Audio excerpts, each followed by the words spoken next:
Welcome to Spenelli Speaks.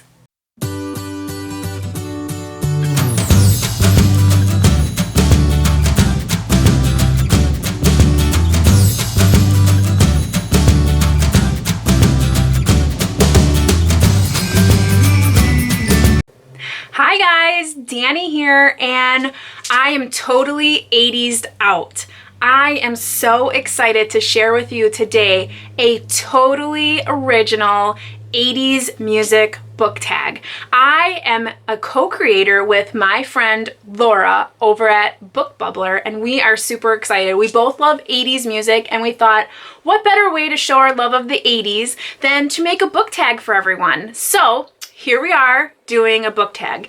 If you are new here, my name is Danny, and I would love for you to join me here on my channel. So make sure you hit that subscribe button, the notification bell, so you always see what's happening, and give me a thumbs up. So for this original tag, we have some original questions that go along with some of our favorite music from the 80s. It's a couple of artists that we really wanted to share. So we're gonna jump right on in. We have 8 questions, and then of course some tagging to do. And then if you go all the way to the end, you're gonna see something real special. So getting into the first question, we are starting with Cyndi Lauper's True Colors. And with that comes a great question, and that is, name a book that represents the true you. And for me, I have to say the BFG.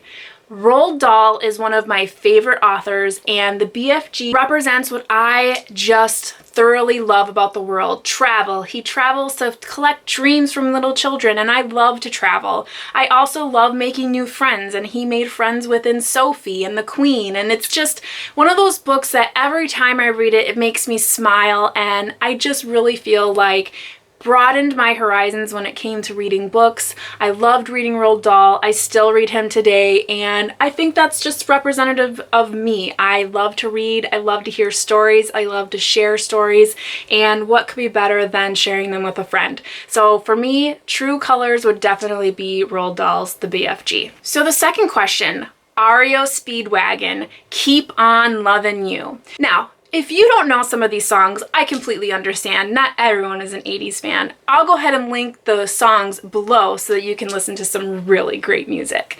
But again, REO Speedwagon, Keep On Lovin' You. What's your favorite book from the 80s? Now, okay, Danny, yes, I was born in the 80s, so I can't really speak to living in the 80s, but I can tell you my favorite book, big surprise, another Roald Dahl, Matilda.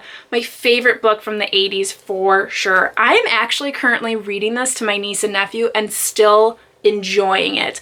It's so cute. Matilda is such a strong character. I love her so much. I wish I could have been her friend. Her love for reading is definitely something that I can, relate to, and I just love all the shenanigans that she pulls on her parents. And again, Roald Dahl is just so special to me that I had to say Matilda.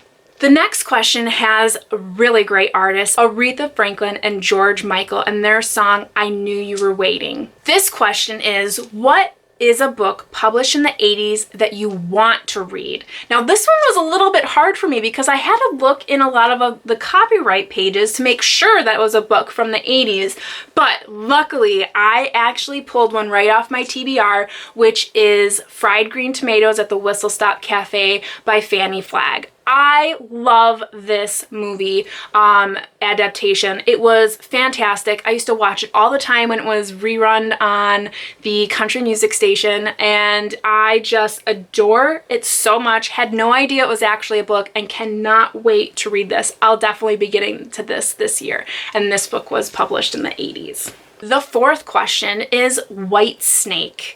Here I go again.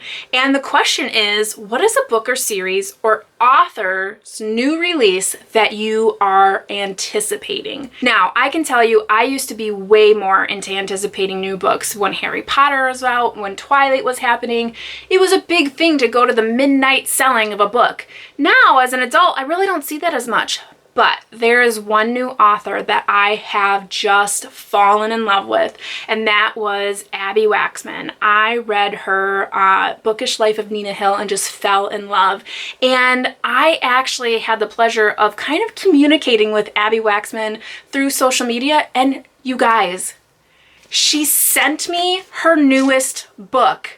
So not only was I anticipating it, but I was actually sent it. This is an advanced reader's copy. The book actually comes out in June of this year. I am so excited. This is called I Was Told It Would Get Easier, and boy, I am so excited. I'm definitely going to be reading this so that I can give you some reviews so you can go out and buy your own copy when it comes out in June.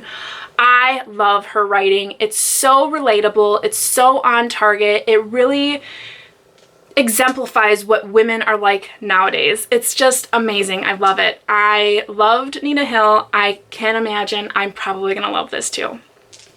So on to our next question, number 5, Dead or Alive. You spin me round like a record. I know you guys all know this song.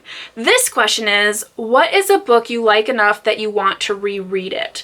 And I can tell you right now, I loved One Flew Over a Cuckoo's Nest by Ken Kesey, and I keep thinking about this book more and more lately, and I definitely want to be able to reread it. So this is definitely one of those books that I would love to reread. Next question is Michael Jackson. Yeah, you know we wouldn't forget him. This one's for Billie Jean. This question is, what is a book that was recommended to you, but you didn't actually like it? Boy, this one was easy for me. This is probably an unpopular opinion, but I really didn't like Divergent. I was recommended this book by a friend. I can't recall who, and I'm not going to pull any names out of a hat here, but I remember reading it and just not enjoying it.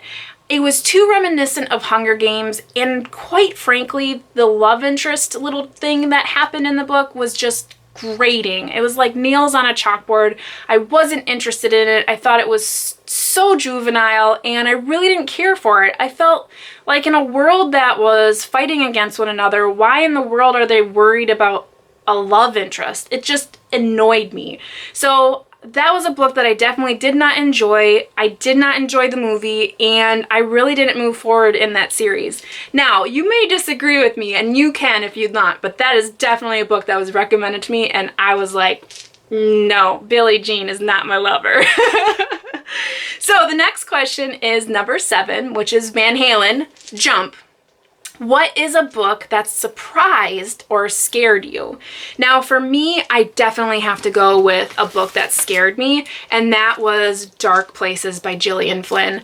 This book was so creepy. It is about a girl who survived a mass murder. Her entire family was basically murdered when she was a kid, and she escaped, and it's a story about figuring out who did it. Originally, it was thought to have been her brother, but new evidence has come forward, and they're trying to figure it out. And let me tell you, as they're finding out who the murderer really is, it was so creepy, so scary, and really made me afraid while I was reading it. So something crazy. This is definitely something that scared me. And then our final question, number 8, which is Heart. What about love? Heart is my favorite 80s artist, and let me tell you, this is my favorite question. And the question is, what do you love about Booktube? Well, I gotta tell you, what isn't there to love about Booktube? For me, the fact that I have found true friends through Booktube, Laura specifically, I couldn't have asked for anything better. It really makes me happy to make content and share that and have discussions. I've met so many great people through this, and I've read so much more, and I've felt a part of something again. You know, I think a lot of people forget that when we say we want to join a community, we're not kidding. We feel a part of something that is greater than ourselves.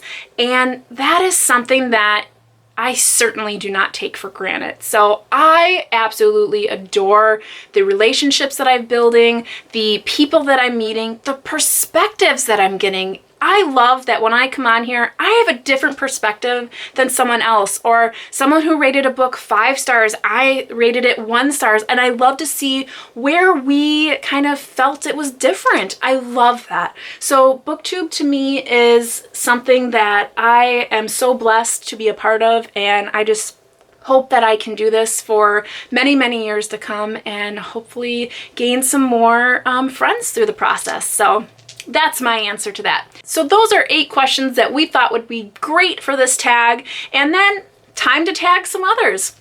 So I would love it if my friend Angie over at Angie with an E would love to do this 80s tag. I would also love Amanda from the Curly Reader. If you would like to do this tag, I would love to see your answers. Then Sampler Girl, get in there and do this tag, as well as Rainy Day Reads. I would love to see all of you do this tag and tag some others and see what we all come up with for these answers. Now, for that little extra, we thought it would be really fun, and you don't have to do this, but what did you look like in the 80s? Now, for me, I was a baby. Look at that baby. She looks nuts. Looks like nothing's changed.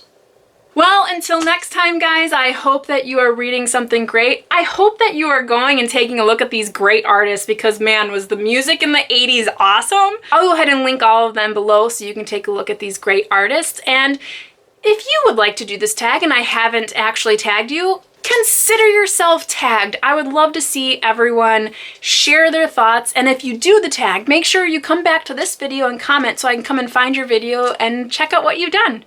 Till next time, guys, I hope you are reading something great. You know how it goes. Happy reading. Bye!